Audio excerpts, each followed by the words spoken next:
लेकिन धीरे धीरे पेरिस ओलंपिक पास आने लगा था और फिर मनु भाकर के लिए टर्निंग पॉइंट बना वो फोन कॉल जो उन्होंने अपने कोच जसपाल राणा को किया।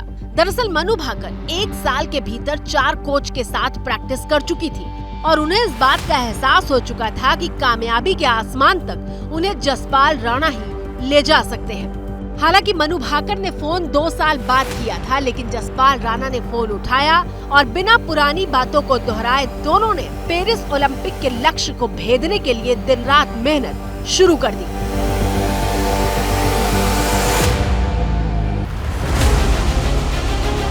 जसपाल राणा मनु भाकर के साथ पेरिस के खेल गांव में ही मौजूद हैं और वहां वो मनु भाकर के लिए कितनी बड़ी ताकत बने हुए हैं ये बता रहे हैं वरिष्ठ खेल पत्रकार विजय लोकपल्ली। गुरु शिष्य की जो कॉम्बिनेशन होता है कितना इम्पोर्टेंट होता है और गुरु का क्या रोल है शिष्य को आगे लाने में, वो जसपाल राणा ने दिखा दिया। अगर आप देखिए वहाँ पे मौजूद हैं, हॉल में बैठे रहते हैं और मनु ने खुद बोला है कि जब हर शॉट के बाद अच्छा हो ख़राब हो वो अपने कोच को देखती हैं, आँख से आँख में से जो भी उनको कहना होता है एक दूसरे से वो है, बट उनके रहने से हॉल में बहुत फर्क पड़ा। मनु भाकर को भारत सरकार के खेलो इंडिया कार्यक्रम से भी काफी मदद मिली। साल 2019 में कुछ दिक्कतों का सामना कर रही मनु अपने पिता के साथ तत्कालीन खेल मंत्री किरण रिजिजू के साथ मदद मांगने गई। तब किरण रिजिजू ने दोनों को पूरी तरीके से मदद करने का वादा किया। 2018 में जो फर्स्ट एडिशन था खेलो इंडिया स्कूल गेम्स का, उसमें मैंने नेशनल रिकॉर्ड के साथ गोल्ड मेडल जीता था और वहीं से उसके बाद मैं टॉप्स के कोर ग्रुप में आ गई थी और तब से बस ये था कि इंडिया की जर्सी चाहिए और इंडिया के लिए खेलना है। और खेलो इंडिया एक ऐसा प्लेटफॉर्म था जो बहुत सारे लोगों को उसने एक मार्गदर्शन दिया है और मैं बहुत ही शुक्रगुजार हूँ कि इनकी सपोर्ट की वजह से जो एक खिलाड़ी की छोटी छोटी समस्याएं होती हैं वो उनका हल निकाल देते हैं। तो आई थिंक बहुत मेजर रोल प्ले किया है मेरे लिए तो खेलो इंडिया ने और टॉप्स ने। सो जी सर, जो आज मैं यहाँ हूँ मैं उसके काफ़ी हद तक उसका सहारा रहा है।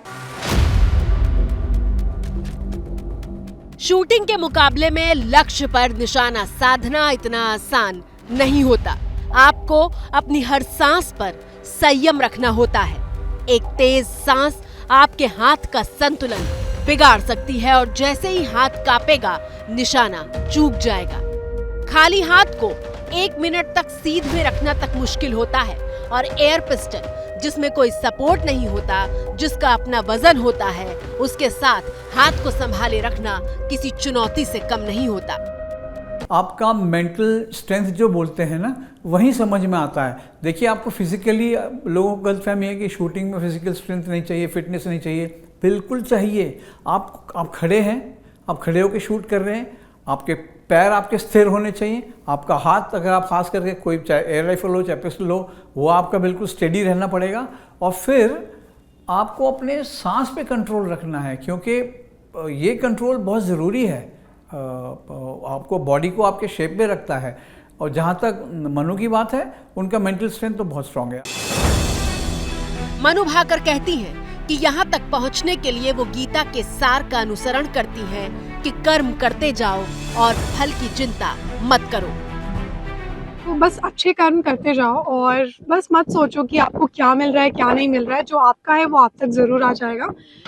जहाँ तक गीता की बात है, मुझे आश्चर्य होता है कि इतना पुराना ग्रंथ है वो हमें आज भी इतनी सारी चीज़ें हमें सिखाता है और हम बस उसको ध्यान से पढ़ें तो हम उसको अपने रोज़मर्रा के जीवन में भी यूज़ कर सकते हैं।